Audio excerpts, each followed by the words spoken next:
دینا کہہ دینا میں کہاں جاؤں گی، یہ بچہ کیسے، کس کا نام دوں گی، اس بچے کی تعلیم و تربیت کون کرے گا، اس بچے کی پڑھائی لکھائی کی ذمہ داری آپ کے اوپر ہے، جب چھوڑنے کے لیے تیار ہے آپ جھوٹ بول دینا، کہا بیوی منگل کے دن آنا، اکڑ گھر میں کھڑا ہے، سامنے بیوی ہے، اس کی گود میں بچہ ہے، نہ جانے کیا سوچتا ہے۔ جج نے پوچھا کہ آج کیا ارادہ ہے، اپنے جرم کے بارے میں کیا کہتے ہو؟ اس نے اس چھوٹے سے بچے کی طرف نظر ڈالی، پھر اپنی بیوی کو پیار بھری نظروں سے دیکھا، پھر اس نے اپنی نگاہوں میں، اس کی آنکھوں میں آنسو تھے، اس نے کہا بیوی اس چھوٹے سے بچے کو لے کر چلی جا، کہیں اس بچے کی محبت میرے ایمان کو کمزور نہ کر دے، میں نے زندگی میں پہلی مرتبہ ایک نیک کام کیا ہے، میں نے آج تک نمازیں نہیں پڑھی، میں نے آج تک روزے نہیں رکھے، میں نے کوئی حج نہیں کیا، میں نے عید و بقرعید کی نمازیں بھی نہیں پڑھی، آئے میری بیوی میں نے ایک مرتبہ یہ نیک کام کیا ہے کہ محمد رسول اللہ کے دشمن کو میں نے قتل کر دیا ہے، شاید میری یہ نیکی کامیاب ہو جائے اور یہی نیکی مجھے جنت کا حقدار بنا دے۔ جج صاحب آج آپ نے موقع دیا ہے تو سن لیجئے، میں جھوٹ نہیں بول سکتا ہوں، یہ قتل میں نے ہی کیا، میں نے ہی کیا، میں نے ہی کیا۔ اللہ جس سے کام ہے۔ اور پھر انڈیا کی تاریخ نے دیکھا کہ اس شخص کو تختہ دار پہ لٹکا دیا گیا، سولی دے دی گئی، اس شخص کو پھانسی دے دی گئی اور وہ چلا گیا۔ اب اس کی تقدیر کا فیصلہ اللہ ہی کرے گا، ہم وہ نہیں ہیں کہ اتنی سی بات کہنے پر کسی کو اللہ کا ولی مان لیں اور ہم کرامتوں کے قائل ہو جائیں، اس کا فیصلہ بھی ہم اللہ کے ذمے چھوڑتے ہیں کہ اللہ بہتر جانے اس کے ساتھ کیا معاملہ ہوگا۔ میرے پیارے ساتھیوں، میں اس واقعے کو بتا کر یہ چیز آپ کے سامنے رکھنا چاہتا ہوں کہ توہین رسول کتنی بڑی سزا ہے۔ جس نے حرمت رسول کا خیال نہ کیا اور اس نے اللہ کے رسول کی شان میں کتاب لکھی تو کتاب لکھنے والے کو ایک بے نمازی نے، بے روزگار نے ہی اس کو قتل کر ڈالا، اور اس نے کہا کہ میں بے نمازی ہوں اپنی جگہ پر، لیکن اس کا یہ مطلب نہیں کہ ایمان میرے دل سے مر چکا ہے، میں نماز کا انکار نہیں کرتا، میں روزے کا انکار نہیں کرتا، بس سستی ہے، کاہلی ہے، لاپرواہی ہے، نہیں رکھتا ہوں، یہ ایک الگ مسئلہ ہے، لیکن محمد رسول اللہ پر اپنی جان کو قربان کرنے کے لیے میں ابھی بھی تیار ہوں۔ اس نے مار دیا، قتل کر دیا۔ اس واقعے سے عقل کے ناخن لو، ہوش میں آؤ اور سمجھ لو کہ میرے بھائیوں، جو بھی رسول اللہ صلی اللہ علیہ وسلم کی شان میں گستاخی کرے اس کی سزا کیا ہونی چاہیے، مطالبہ کرو، احتجاج کرو، جلوس نکالو، ناک میں دم کر دو حکمرانوں کی اور کہہ دو اور بتا دو کہ ہم سب کچھ برداشت کر سکتے ہیں، جناب محمد رسول اللہ کی شان میں گستاخی برداشت نہیں کر سکتے۔ اس واقعے کو آپ اپنے سامنے رکھیے، منظر دیکھیے، حالات پر غور کیجیے، کیسے کیسے واقعات بھرے پڑے ہیں۔ چلیے آپ کو دکھاؤں، ایک اور منظر آپ کے سامنے رکھتا ہوں، اس منظر پر بھی ذرا غور کیجیے۔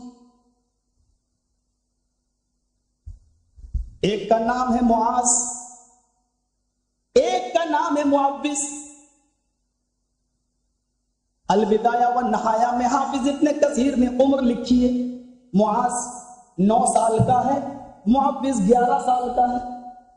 صحیح بخاری کے اندر یہ واقعہ درج ہے، چچا عبد الرحمن ابن عوف کا دامن پکڑ کر 9 سال کا بچہ معاذ کہتا ہے چچا جان مجھے کتنا بتا دو کہ ابو جہل کون ہے۔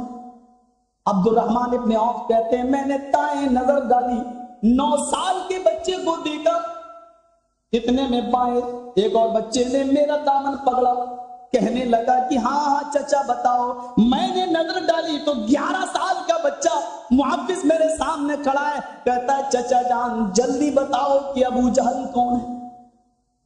میں نے کہا بھتیجو 9-11 سال کے تو ہو، سوال کر رہے ہو قریش کے سردار ابو جہل کے بارے میں، نابالغ بچے ہو، چھوٹے ہو، سوال تم اتنے بڑے آدمی کے بارے میں کر رہے ہو۔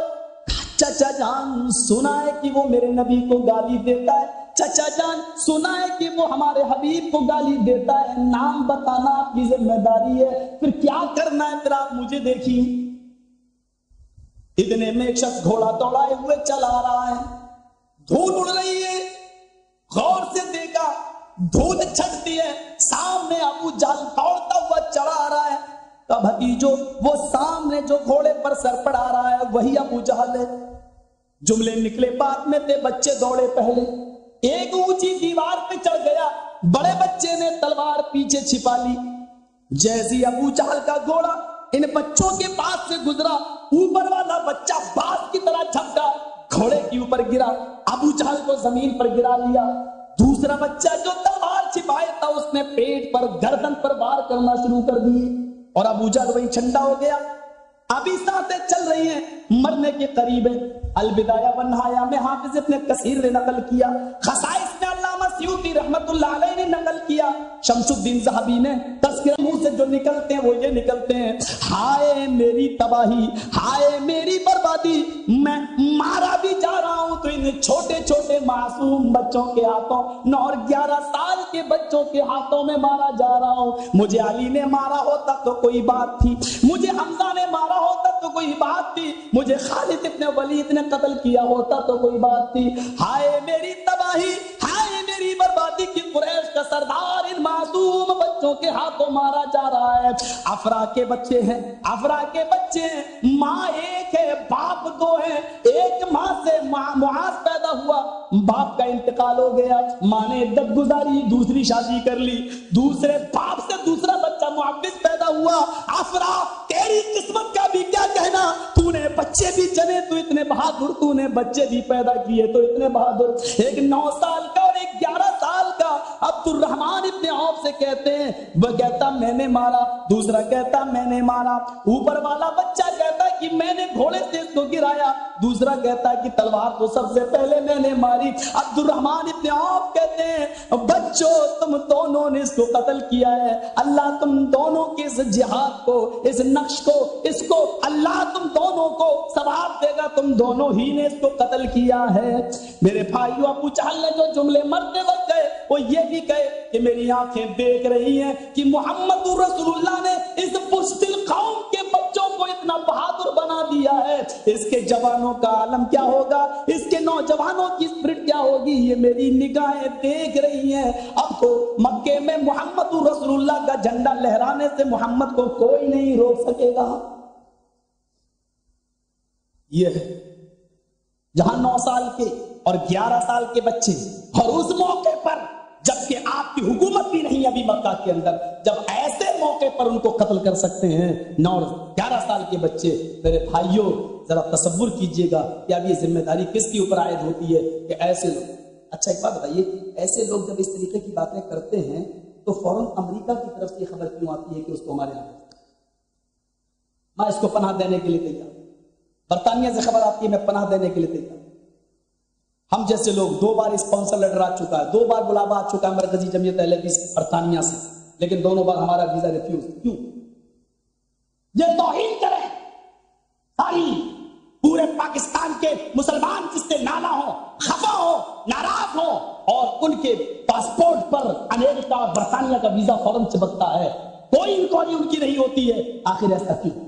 کیا ابھی بھی آپ نہیں پہچان پائے کہ امریکہ چاہتا کیا ہے، برطانیہ چاہتا کیا ہے؟ کیا ابھی بھی ہم نہیں پہچان پا رہے ہیں؟ میرے پیارے ساتھیوں ذرا غور کرو ان تمام مسائل کے اوپر اور سنجیدگی سے غور کرو، بٹھاؤ اپنے ذمہ داروں کو اور ان کو بتاؤ کہ اسلام کیا ہے۔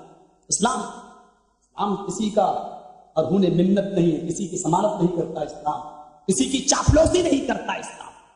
اسلام کے اندر بڑی نرمی ہے تو بڑی سختی بھی ہے، اصولیات کی بنیاد پر نرم بھی ہے، قواعد اور اصولیات کی بنیاد پر اسلام سخت بھی ہے۔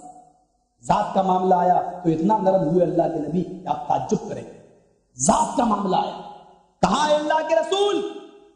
صلح حدیبیہ کے موقع پر سہیل کے اس منظر کو دیکھو جو قریش کا سردار بن کر گیا تھا، امیر بن کر گیا تھا، سرپرست بن کر گیا تھا، بخاری کی روایت ہے، کہا کہ صلح کر لو، اللہ کے نبی نے کہا کر لوں گا، کہا شرط کیا ہے؟ سہیل کی شرط دیکھو، اس سال آپ کو نہ عمرہ اور حج کچھ نہیں کرنے کی، اگلے سال آپ آ سکتے ہیں، اس سال 3 دن کے لیے آئیں گے، 3 دن کے بعد آپ کو مکہ چھوڑ کر واپس آنا پڑا۔ آپ نے کہا مجھے منظور ہے، تلوار لے کر آ سکتے ہیں لیکن تلوار میان میں رہے گی، کھلی ہوئی ننگی تلوار نہیں، ہمارے آدمی کھلی ہوئی تلوار لے کر گھومیں گے، لیکن آپ اور آپ کے ساتھی تلوار میان میں رکھیں. آپ نے کہا ہم لڑنے کے لیے نہیں آئیں گے, جاؤ مجھے یہ شرط بھی منظور.